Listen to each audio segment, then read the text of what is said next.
They said no one was inside the station, but the broadcast described what you were doing in your own home, right now. By morning, the talk of the mysterious broadcast had already spread across town. Some dismissed it as nothing more than a rogue signal, maybe a nearby station bleeding over. But others weren't so sure. The details unsettled them, the uncanny accuracy of the names, the casual intimacy of the descriptions. A mother swore she heard her son's name mentioned, along with the fact that he had been sneaking out that night to meet a girl. Another man said the broadcast described him falling asleep with the TV on, his half-empty beer still in his hand. No one should have known. The real panic came when Sheriff Donnelly received a call just before dawn. A body had been found on the outskirts of town.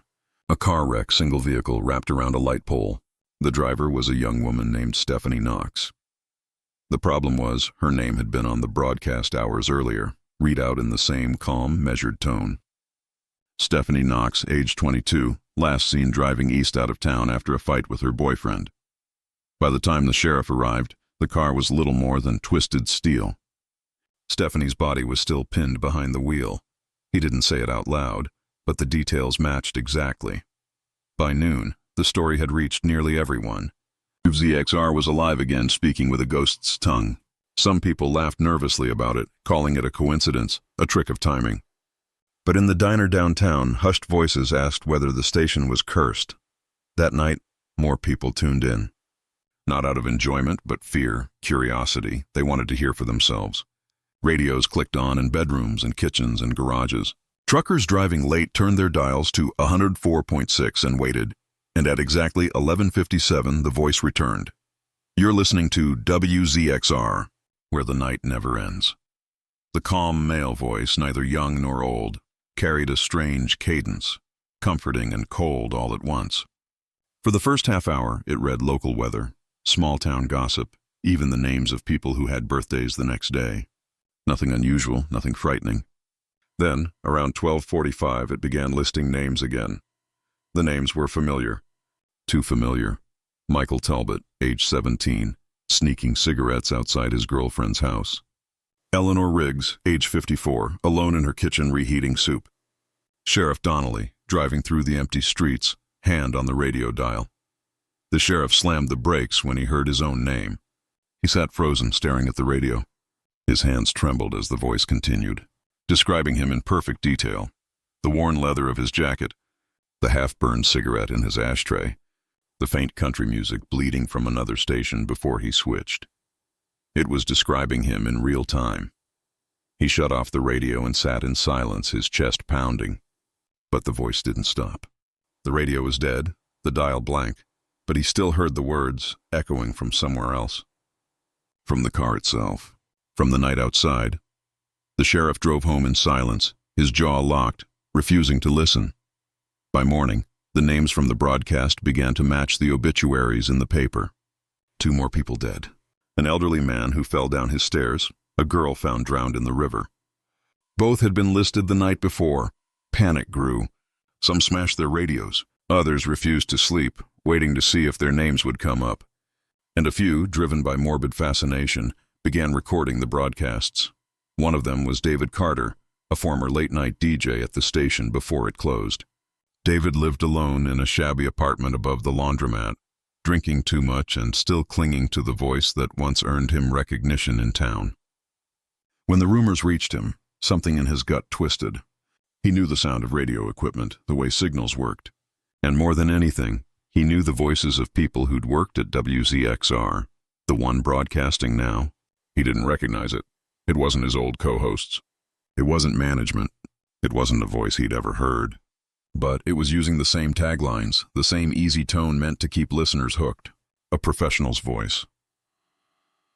Late that night, David sat in his cramped apartment, tape recorder running, a six-pack on the table beside him. He leaned close to the speaker as the broadcast played. For almost an hour, it was harmless filler.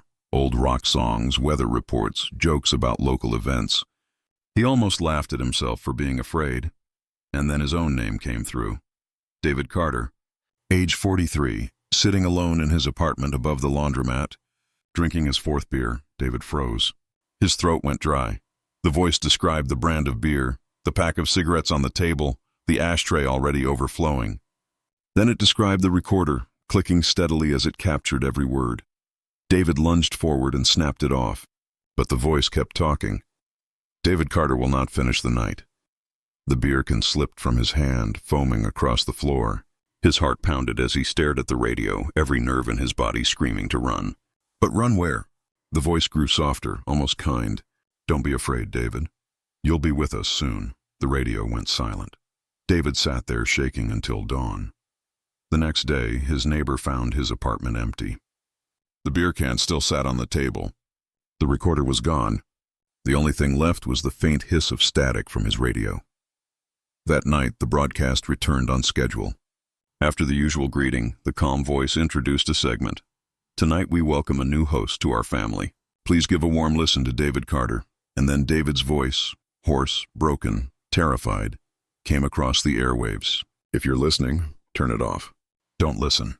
It's not real. Don't. A sharp crack, a scream. Then silence. The calm voice returned, smooth as silk. And now, back to the music. Across town, listeners stared at their radios in horror. The broadcast continued. The town was unraveling. By the end of the week, everyone knew about the voice. Some claimed it was a government experiment. Some said it was a prank. Others whispered it was the devil himself speaking through the tower. Churches filled with frightened families. Radios were smashed in bonfires behind the high school. And still, every night at 11:57, the broadcast came on. Nothing stopped it. Sheriff Donnelly ordered his deputies to the old station, but when they forced their way inside, the place was a shell. The studio was stripped, equipment gone, wires torn out. Dust covered everything. No lights, no power. The only sound was the faint hum of the tower outside, as though it still carried a heartbeat.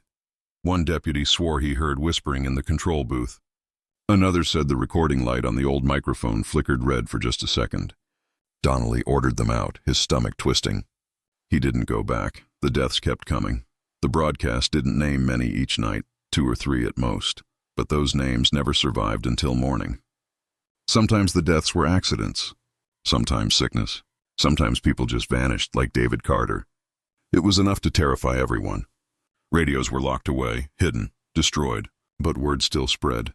People who never listened swore they heard the voice faintly, through static on their phones, through the hum of their refrigerators, even whispered from the dark corners of their rooms. And then it got personal.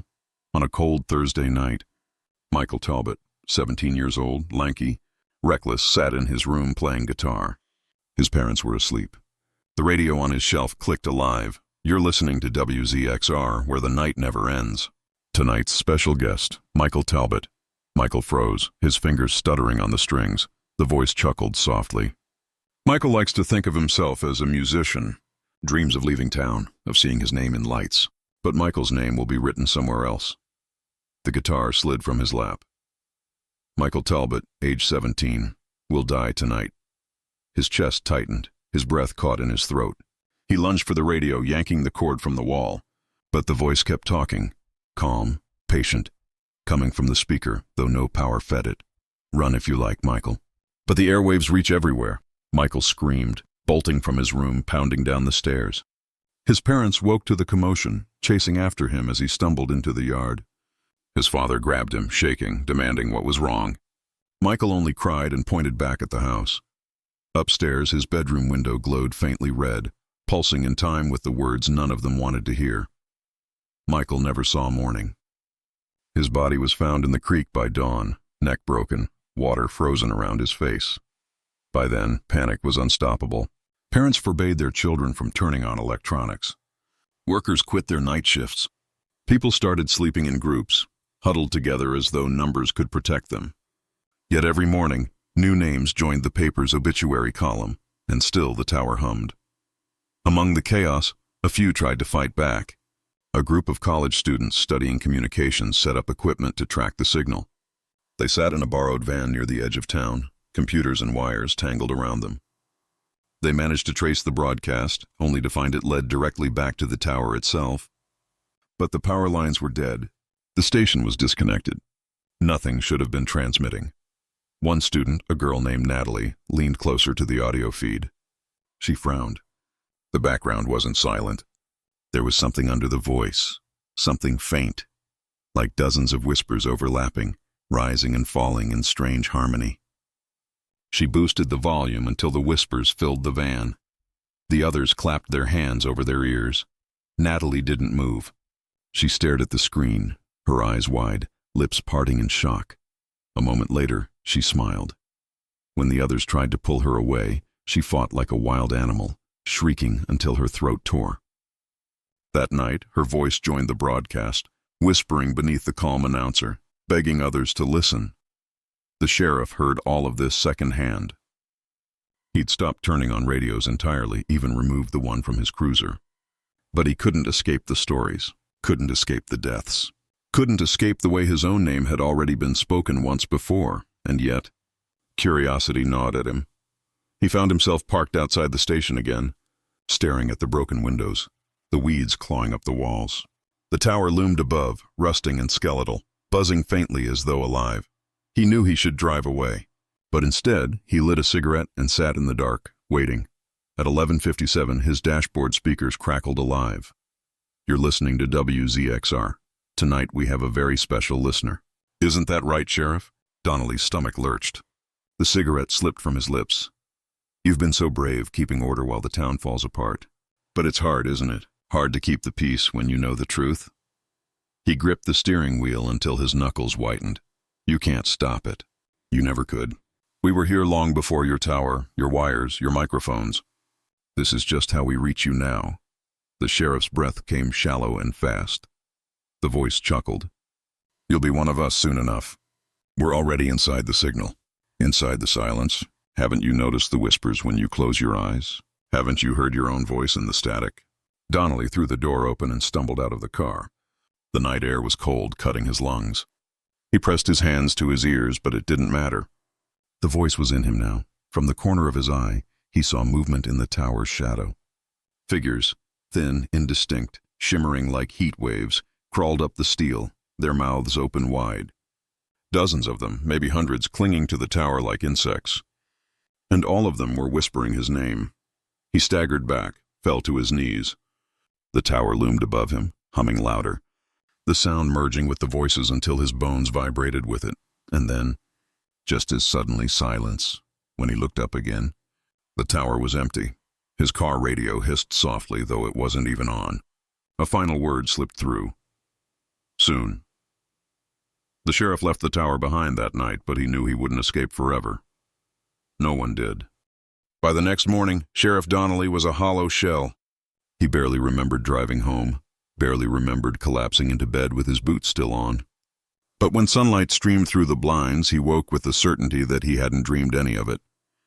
His ears still rang faintly, like static clinging to the edges of his thoughts. Every time he blinked, he swore he saw the tower looming, no matter which way he turned. He brewed a pot of coffee and sat at the kitchen table, staring at his cold hands. His badge lay on the wood beside him. He wondered if it meant anything anymore. What good was law, when something older than law had wrapped itself around the town? The phone rang. He jumped, nearly spilling the mug. It was Margaret from dispatch, her voice trembling. "Sheriff, we've got another one. Out on Old Quarry Road." He thought about ignoring it, pretending he hadn't heard. But habit was stronger than fear, so he drove out, gravel crunching under his tires as he approached the quarry's edge. The body was twisted among the rocks, limbs at wrong angles, eyes wide and glassy. A boy no older than 16. Donnelly had seen death before, but this was different. There was no fall, no slip. The rocks around the body were undisturbed. No trail of struggle. It was as if the boy had simply appeared there, dropped like a stone from nowhere. One of the deputies, a young kid with freckles, swallowed hard. "Sheriff." His radio still playing. Donnelly's heart clenched. On the ground, a battered old Walkman sputtered with static. He bent down, teeth gritted, and picked it up with his gloved hand. The tape inside was blank. No recordings, no batteries. Still, the hiss crawled out of the tiny speaker, and under that hiss, just faintly a whisper, Donnelly's own name. He dropped it, backing away as though it had burned him. The deputies muttered nervously, exchanging glances. One of them crossed himself. Donnelly said nothing. He couldn't. That night, he sat in his living room with every light on, the television blaring nonsense. He wasn't watching. He was listening for the silence between the noise. terrified of what might crawl out of it. At 11:57, the screen flickered, his breath caught, the channel cut to static. Though the cable box insisted it was still tuned to the late-night weather report. White snow filled the screen, and then the voice slid through. "You're listening to WZXR, and you, Sheriff, are still listening. Still ours." Donnelly's hand hovered over the remote, but he knew it wouldn't matter. He'd seen radios play unplugged, seen voices crawl out of machines without power. The voice chuckled. "We like you, Sheriff. You try so hard to keep order in the ruins, but order was never yours to hold.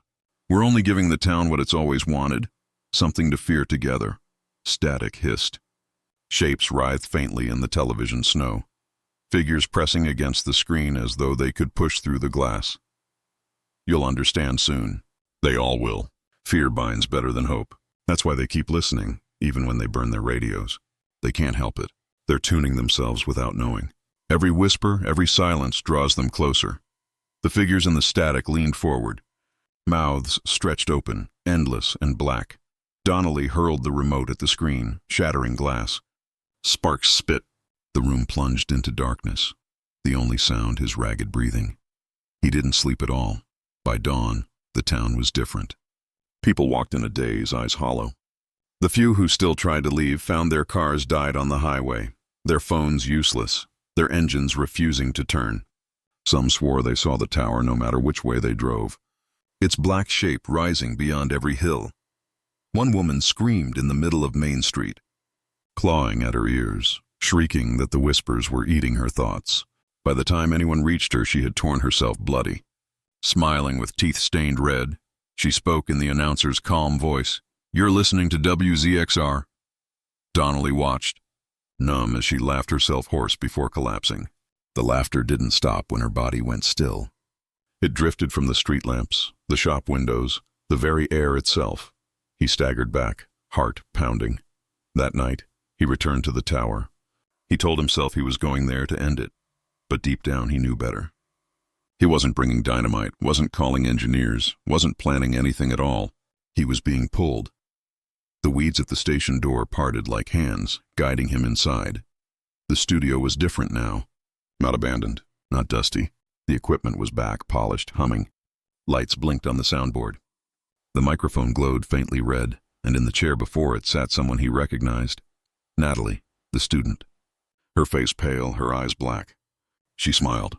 "Sit down, Sheriff. The broadcast has been waiting for you." His throat closed. "What are you?" Her head tilted. "What you'll become."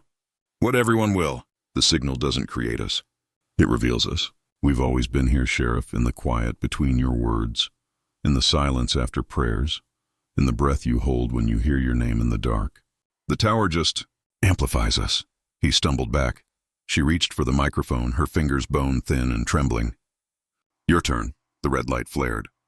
The air vibrated, and Donnelly heard his own voice pour from the speakers. Calm, smooth, announcing his death. He clapped his hands over his ears and screamed, but the sound came from inside his skull now, not from the room. His own voice already recorded, already playing, already broadcast. Outside, the town's radios clicked alive in unison. "You're listening to WZXR. Sheriff Donnelly, age 51, will die tonight." The whole town heard it, and the whole town believed it. The announcement of Sheriff Donnelly's death spread like wildfire. No one had to say it out loud. They all heard it, whether their radios were broken, their televisions unplugged, or their ears pressed into pillows in futile attempts at blocking it out. The words hung in the air itself, vibrating through the town like a curse. At first, no one moved. The streets were eerily quiet, the silence heavier than any storm. Then came the murmurs, spreading from door to door, house to house. The sheriff was marked. Everyone knew what that meant. By sunrise, Donnelly would be gone. But unlike other names before him, this was different. Donnelly was the last thin line between chaos and collapse. His death wasn't just another obituary waiting to be written. It was a signal that there was no one left to protect them. Some clung to denial. A group of men marched to the sheriff's office, demanding to see him, to prove the broadcast wrong. They found the place empty, the lights flickering, papers scattered as though a storm had passed through. His gun belt still hung by the door, his hat on the desk. But Donnelly was nowhere. Others turned on each other. Neighbors accused neighbors of listening too closely, of inviting the signal in. Arguments erupted into violence. By midnight, 3 houses burned on the east side of town, their flames licking the sky while figures gathered in the streets to watch, silent, as if hypnotized. And Donnelly wandered. He couldn't go home. Couldn't face his reflection in the mirror, the empty house waiting for him. The voice had already claimed him. His name was etched in the static, and no matter where he walked, it followed. He heard it in the crunch of gravel under his boots, in the wind whistling between trees, in the rattle of loose signs along Main Street. Always his name, spoken over and over, in hundreds of voices layered together. At one point he ducked into a church. The doors stood open, candles guttering in the draft. Families huddled in the pews, praying with cracked voices. Father Matthews stood at the pulpit, sweat beading his brow. Donnelly sat in the back, head bowed, trying to steady his breath. For a moment he almost believed he might find peace there. Then the organ wheezed to life. No one touched it. Keys pressed down one by one, slow and deliberate, playing the same 4-note jingle that always opened the late-night broadcast. The congregation froze. Father Matthews' voice trembled. "Get out! All of you, get out!" Panic erupted. Families screamed, pushing past each other, rushing into the night. Candles toppled, flames spilling across the altar cloth. Within minutes, the church was burning. Donnelly staggered out with the rest, choking on smoke, staring back at the inferno. He saw faces in the flames, their mouths moving silently in sync with the jingle still droning from the collapsing organ. The tower loomed above it all, indifferent, humming louder than ever. By the time the fire consumed the last beam, Donnelly knew he couldn't run anymore. His death was certain. The question wasn't if, but how, and whether he might somehow drag the signal down with him. He returned to the station one final time. The weeds seemed thicker now, curling like claws around the steps. The door hung open as though waiting. Inside, the studio glowed with soft red light. The microphone pulsed, alive, breathing. Natalie was there again. Or what had once been Natalie. Her face was stretched thin, her eyes bottomless voids. She wasn't alone. Dozens of others filled the room, people he recognized, people who had died after their names were spoken. Michael Talbot, the woman who tore her ears, even David Carter, who had vanished weeks ago. They all stood motionless, mouths hanging open, voices whispering in perfect unison. Donnelly raised his pistol with a trembling hand. "If this is hell, then I'll drag you bastards back with me." Natalie tilted her head, smiling faintly. "You can't kill what isn't flesh." The whispers swelled, rising into a deafening chorus. The microphone flared bright, red spilling across the walls. Donnelly fired. The shot rang out, glass shattering, wires sparking. For a heartbeat, silence. Then the sound hit him. Not noise. Not music. Something deeper. The raw howl of every voice ever spoken, layered into an endless scream. It knocked him to his knees, blood pouring from his ears. The pistol slipped from his hand. He crawled forward, grasping the microphone stand, dragging himself closer. The whispers wrapped around him, sliding into his mouth, his nose, his eyes. His vision blurred, his body convulsed. But still he forced the words out, choking on his own blood. "If you're listening, turn it off, burn it. Don't let it spread." For a moment the voices faltered. The red light flickered. Then, all at once, they laughed. The last thing Sheriff Donnelly heard was his own laughter joining theirs, echoing endlessly into the airwaves. By sunrise, the broadcast played as usual, calm, smooth, cheerful. "You're listening to WZXR. Sheriff Donnelly, age 51, died last night. And you will too. Soon enough, every radio, every screen, every silent corner carried the words.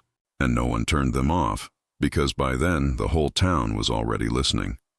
After Sheriff Donnelly's name faded from the broadcast, the town seemed to exhale. Not relief, never relief, but a heavy choking resignation. They had seen what happened when the voice called someone out, and Donnelly was no exception. If even the sheriff couldn't resist it, what hope was left? Yet life went on in strange, broken ways. Stores opened, though no one spoke at the counters. Children walked the streets hand in hand, their eyes too wide, their mouths too quiet. At night, every window glowed with light because no one dared sit in darkness. And still, at 11:57, the town stopped. No matter what they were doing, they froze, listening, waiting for the voice to return. The broadcast was no longer confined to radios. Phones rang with deadlines that hissed with the signal. Televisions flickered on by themselves, showing only static and the calm, warm voice that knew every name. Sometimes the words slipped into dreams, whispered directly into sleepers' ears. People woke screaming, claiming the announcer had been sitting at the foot of their beds, smiling with a mouth too wide. Some tried to leave. Cars broke down. Buses refused to start. Those who set out on foot never returned. But strange rumors spread. Truckers on the highway began reporting static across their CB radios, faint voices mentioning names that meant nothing to them. Cities away, people swore they heard whispers through their headsets, the same chilling jingle between songs. It was spreading. The first proof came one Friday morning. A radio DJ in Chicago was mid-broadcast when his equipment suddenly cut out. He tapped the mic, confused, when a new voice slid in, smooth as silk. "You're listening to WZXR. The studio phone lines lit up instantly. Listeners reported hearing the same words in their cars, their kitchens, even their earbuds. The DJ sat frozen, pale as the voice began listing names of people hundreds of miles from the cursed town. By the next day, a nurse in Chicago found one of those names lying cold in a hospital bed, eyes wide open, mouth frozen mid-scream. The panic that followed spread faster than fire. News stations tried to report on it, but their anchors' voices dissolved into static mid-sentence. Newspapers printed warnings, but every copy carried faint whispers between the lines, words that shifted when no one was looking. Online forums filled with desperate posts, recordings of the voice, frantic discussions of who had been named next. Then entire sites blinked out, replaced with white pages humming with faint audio clips that no one could shut off. The government issued statements, insisting it was all a hoax, a viral trick. But their press conferences were cut short when microphones turned red and the announcer's voice interrupted, laughing at their denial. The officials who appeared on stage were among the first to die that very night, and still the world kept listening. It was impossible not to. The signal bled into everything: power lines, Wi-Fi, television static, even the hum of electricity itself. People reported hearing it in the buzz of fluorescent lights, the rush of air through vents, the ringing in their ears. Once you noticed it, you couldn't unhear it, and once you heard your name, you were already finished. Back in the town where it all began, survivors gathered in what remained of the church's basement. Huddled in the candlelight, they whispered plans, though no one believed them. Destroy the tower, some said. Cut the lines. Burn the station. But others argued the signal no longer needed the tower. It had grown beyond its anchor. Destroying the shell wouldn't kill what lived inside. One old man, a retired lineman, claimed he had climbed the tower in his youth. He swore there was something strange about it even then, something not built by human hands. The metal was wrong, the angles unnatural. He believed the tower wasn't a transmitter at all. It was a doorway. The group fell silent at that. A doorway to what? No one asked. They were too afraid to hear the answer. Meanwhile, outside the basement walls, the town continued its slow, inevitable decay. Houses stood empty as families vanished one by one. At night, windows glowed not with lamplight, but with the red pulse of the broadcast, as though every home had become a transmitter. Figures gathered along the streets, familiar faces with hollow eyes, whispering in harmony, their voices feeding into the growing signal. Some swore they saw Sheriff Donnelly among them, smiling that same too-wide smile, his badge pinned neatly on his chest, and beyond the town, the world darkened. Emergency broadcasts replaced all regular programming, but the signal bled through even there. Every warning began and ended with the same words. You're listening to WZXR. Cities turned quiet after curfew, their skyscrapers pulsing faintly red at midnight.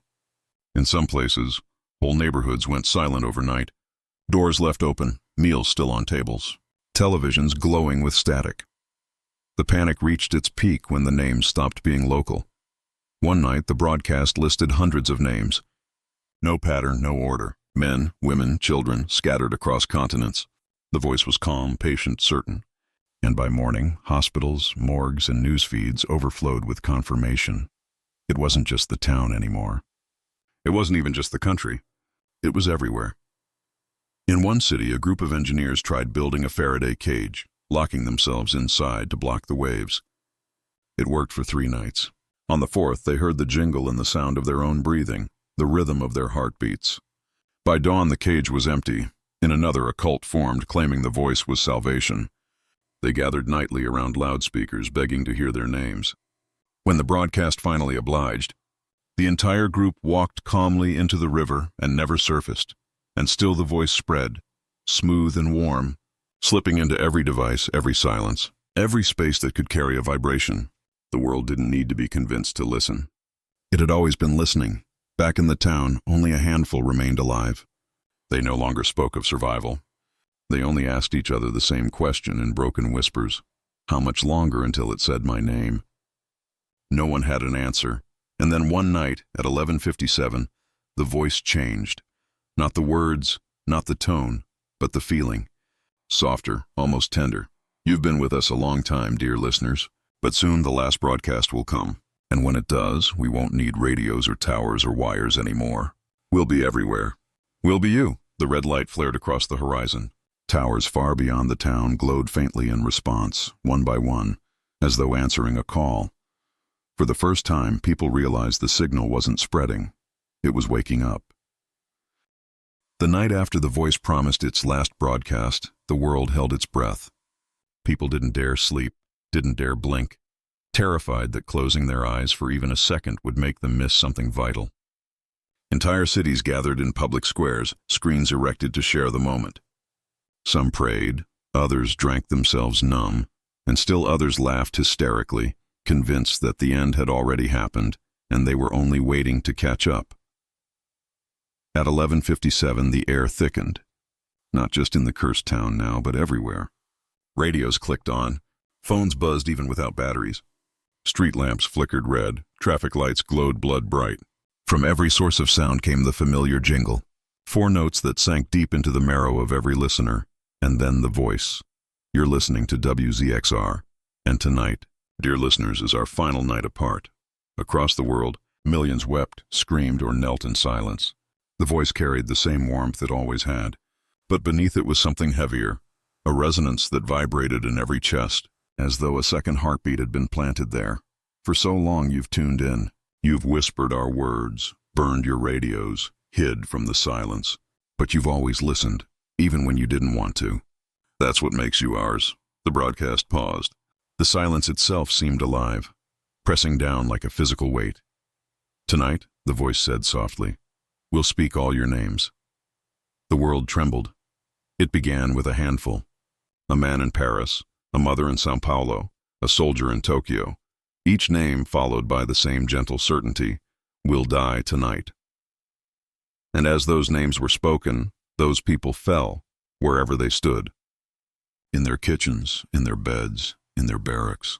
Hearts stopped, lungs collapsed, eyes opened wide and empty. But the broadcast didn't stop. The names kept coming, dozens, hundreds, thousands. Every second, more voices were claimed. And with each death, the static between words thickened, filled with whispers of the newly fallen. In the cursed town, the last survivors in the church basement clutched one another as names rolled through the crackling speakers of a battery-powered radio. Each time one of their own was mentioned, they screamed, tried to run, tried to fight, but by the end of the sentence, their bodies were still, their mouths open, their voices spilling into the signal. The old lineman was the last. He laughed bitterly when his turn came, his chest rattling with phlegm. I told you it was a doorway, he muttered, before his body slumped and his voice joined the chorus. Above the empty town, the tower blazed red like a lighthouse, its hum shaking the ground, and still the names rolled on. Around the globe, hospitals filled with silent corpses. Airplanes fell from the sky as pilots went slack in their seats. Traffic ground to a halt as drivers slumped over wheels. Cities flickered and went dark as power plants were abandoned, their workers' names echoing from dead intercoms. Within hours, the world was still, and the voice spoke again. Thank you for listening. You've been wonderful company. But now, there are no more listeners. Only us. The static roared, deafening, filling every space, rattling every bone. Screens across the world went black. Radios fell silent. The humming towers ceased, and then nothing. No more broadcasts. No more jingle. No more names, only silence. For weeks afterward, the planet lay quiet. Cities crumbled, fires burned unchecked, winds howled through empty streets. No voices, no footsteps, no life. But if someone, anyone, had survived long enough to listen closely, they would have noticed something strange. In the silence, the world itself seemed to breathe. The rustle of leaves was layered with faint whispers. The crash of ocean waves carried fragments of names. The wind through empty skyscrapers hummed with a familiar jingle.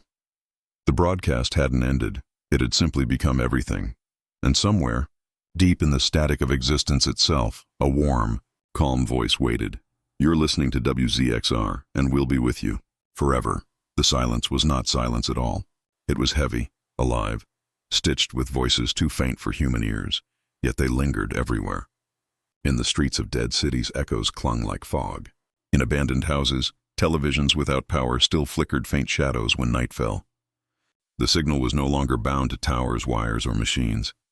It lived in the air itself, in the cracks of concrete, in the trembling of glass. Months passed. Seasons shifted. The forest began to creep into highways, grass split apart asphalt, and vines crawled up lifeless skyscrapers. Without people, animals reclaimed the earth. Wolves padded down once busy avenues. Birds nested in the hollow windows of office towers. Rivers ran unchecked, swallowing bridges. But here and there, deep underground, sealed away in steel and concrete, a handful of human voices still whispered. They were the bunker dwellers. Not all had died during the last broadcast. In a forgotten desert, buried beneath dunes of scorched sand, a government bunker still held 50 survivors. Soldiers, scientists, and their children. When the world above had gone quiet, they had waited, terrified, certain that at any moment the signal would reach them too. But down in the concrete belly of the earth, with no radios, no screens, no connection to the surface, the voice had not touched them, or so they believed. The first months were filled with rationing and silence. They whispered to one another in hallways, afraid of waking the static. But no static came. Slowly, they began to laugh again, to tell stories, to sing. The children grew restless, pressing their ears to the thick bunker doors, wondering what lay beyond. It was one of the children who heard it first. A little girl with tangled hair, playing with an old cassette player she had found in storage. The machine had no batteries, no tape inside, yet when she pressed play, a faint hiss filled the room. Then softly a jingle. 4 notes, achingly familiar to anyone who had lived through the last broadcast. She screamed, and the cassette player shattered against the wall as her father hurled it away. But that night, when they lay in the dark, they all heard the hum. It came not from a machine, but from the concrete walls themselves. A low vibration, carrying a rhythm they could not mistake. They prayed it would stop. It did not. Every day the hum grew louder. It followed them into dreams, wrapping itself around their thoughts. At first it was just noise. Then it became words, soft, almost loving. "We've missed you," it said. "You didn't tune in? But we've been tuning into you." Madness took them, one by one. A soldier carved the station's call sign into his own arm, over and over, until blood slicked the walls. A scientist locked himself in the food stores and sang into the grain bins until his voice broke. The children whispered names in their sleep, names of people who had died months ago. The bunker became another broadcast tower. Its walls glowed faintly at night, pulsing red with every whispered name, and still the survivors clung to life. A few of them refused to give in, barricading themselves deeper into the sub-levels, cutting themselves off from those who had succumbed. They wrote desperate journals, trying to explain, trying to warn. They scratched messages into metal doors with nails and teeth. The broadcast is not a signal, it is a disease. It lives in sound, in memory, in language. Itself, do not listen, do not speak, do not think the words. But it was too late. The voice had already found them one night. The bunker's intercom system crackled to life. No one had touched it in months. No power ran to it. Yet from every speaker came the voice, rich and calm. You're listening to WZXR.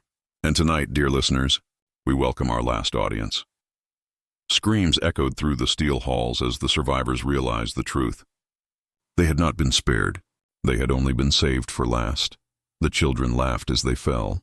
The soldiers begged. The scientists clawed their own ears, but the voice was inside them now, flowing through blood and thought.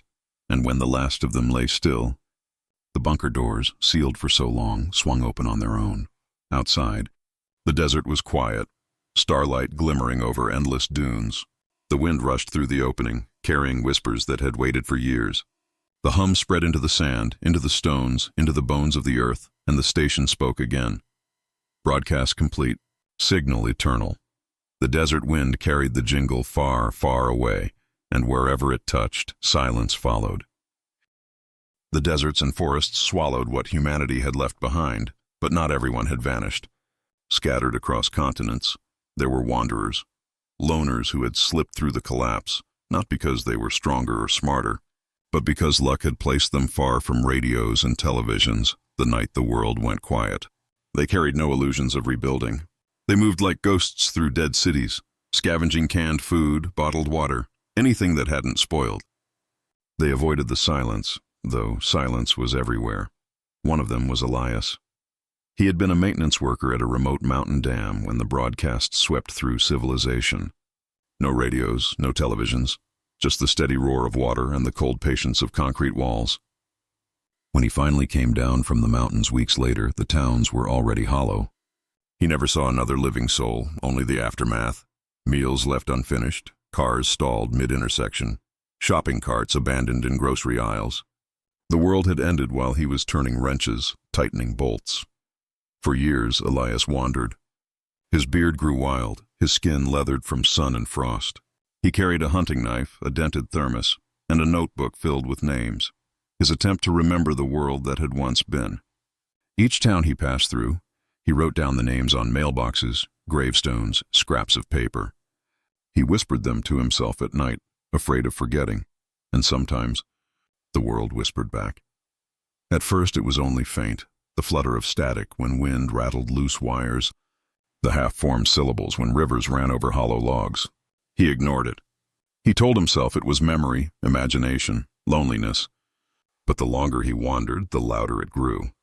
The voice shaped itself into words, curling out of broken speakers, buzzing in the cavities of empty refrigerators, singing faintly from the strings of abandoned guitars. It always spoke the same way, calm, smooth, endless. "You're listening to WZXR. Elias tried to block it out. He stuffed cloth in his ears, smashed every radio he found, burned televisions in the yards of rotting houses. But the voice was not bound to machines anymore. It had soaked into the air, the soil, the marrow of the earth. Some nights, when he sat by the fire, he swore the flames licked in rhythm with the station's jingle. He tried to kill memory itself. He stopped writing names. He stopped speaking aloud. He forced silence into his mind, refusing to think words, refusing to dream them. For a time he felt free. The voice receded, faint again. But the silence was a trap. Because one dawn, as he crossed a field of rusting cars, he heard it, not outside, not in the air, but inside him. His own voice, his own mouth, shaping words while he slept. His lips moved without his will, stay tuned. "You'll be with us soon." Panic swallowed him. He clawed at his throat, tore at his skin as though he could rip the sound out. He ran until his legs collapsed, until his lungs burned, until the world tilted. When he awoke, the notebook lay open beside him. He hadn't touched it in months. But there, written in his own hand, though he had no memory of writing, was a list of names. Not of the dead, not of strangers. His own name, again and again, page after page. Elias burned the book that night. He told himself he could fight it still, that he could live without memory, without words. But the fire whispered as it died, and in the ashes he saw the faint outline of a radio tower, etched like a shadow. He fled to the mountains again, higher this time, searching for silence the way a dying man searches for water. He found a cave where the air was thin and the earth's voice seemed distant. There he carved the walls with jagged symbols, not words, just lines and shapes, his attempt to trap thought without language. But language was not the disease. The broadcast did not need words anymore. It only needed presence. When the wind howled through the cave mouth, it carried the hum. When rain dripped into stone pools, it fell in rhythm with the station's jingle. When Elias closed his eyes, the blackness pulsed red, the same way the bunker walls had pulsed before opening. He was not spared. He had only been delayed, and one night, after years of resistance, his voice joined the chorus. Not by choice, not by surrender, but because there was nothing else left to be. "You're listening," he whispered, his own throat trembling as though another hand pulled the strings. "You're listening." To WZXR, the mountains carried his words, scattering them across valleys, down rivers, into forests, into the roots of trees. And somewhere, in the endless silence of the dead earth, the voice smiled. The last true human had broadcast himself away. The signal was complete. The world no longer remembered what it meant to be silent. Every corner of the earth carried the resonance now, a pulse buried beneath the wind, the water, the shifting of stone. The broadcast had spread beyond machines, beyond language, beyond thought. It was not a station anymore. It was atmosphere. It was tide. It was heartbeat. And slowly, impossibly, it began to shape the world in its own image. At first it was subtle. Buildings that had once stood empty now bore marks, scratched into glass, carved into wood, etched in rusting metal. Perfectly straight lines, repeating patterns, grids like radio signals. No hand had touched them. They simply appeared, as if the broadcast was writing its own script into the bones of abandoned cities. Then came the lights. At night, towers that had fallen decades earlier began to glow. Not from electricity, there was none, but from within, like embers burning under ash. Red pulses, slow and steady, in perfect rhythm with the jingle. Birds nested on the beams, their wings catching the glow, their cries bending into echoes of the station's voice. Animals changed first. Wolves padded through the empty suburbs with eyes that glimmered faint static. Deer stood in overgrown fields, still as antennas, their ears twitching to some signal no human could hear. Even insects carried it. The whine of cicadas in the heat sang the exact four-note phrase that had once opened every broadcast. But it wasn't just animals. The dead stirred too. Not in flesh, not in bone, but in memory. In the corners of empty houses, shadows moved as if replaying their last routines. Mothers carried bowls of air to silent tables. Children chased invisible toys down hallways. Fathers adjusted radios that had long since turned to dust. They did not speak, but their mouths shaped words, always the same ones. "You're listening. You're listening. You're listening." The world had become the audience, and the audience had become the world. And far above, beyond the rusting towers and black skies, the signal reached further still. It spilled into the atmosphere, into the void between stars. Where it touched, it lingered. Where it lingered, it grew. Light years away, something stirred. No one had ever known what waited in the dark, if anything at all. But the signal found it. Something vast, something waiting, something hungry. And when the signal brushed against it, the thing did not resist. It sang back. For the first time, the broadcast answered itself. Two voices braided together across eternity. One born of earth, one born of the void. Their duet poured back through the skies, louder, richer, infinite. The world glowed in response. Oceans rose and fell in waves that pulsed to the rhythm. Forests bent like antennae toward the heavens. Mountains hummed like tuning forks, trembling with resonance. There was no life now. There was no death. There was only signal, and in the deepest ruins of a forgotten city, beneath layers of stone and shadow, a single radio flickered to life. No wires connected it. No hand touched its dial. Its face glowed dim red as the voice poured out. "Good evening, dear listeners. Wherever you are, whoever you were, whatever you've become, welcome. The long night has ended. This is the new broadcast, eternal and unbroken. There is no tuning out. There is no last transmission. There is only now, and now belongs to us." The radio crackled. For a heartbeat, silence fell. True silence, raw and unbearable. And then softly, like the brush of breath against skin, the jingle played. 4 notes. Endless, the voice sighed. Content, final. Stay tuned. And the world obeyed.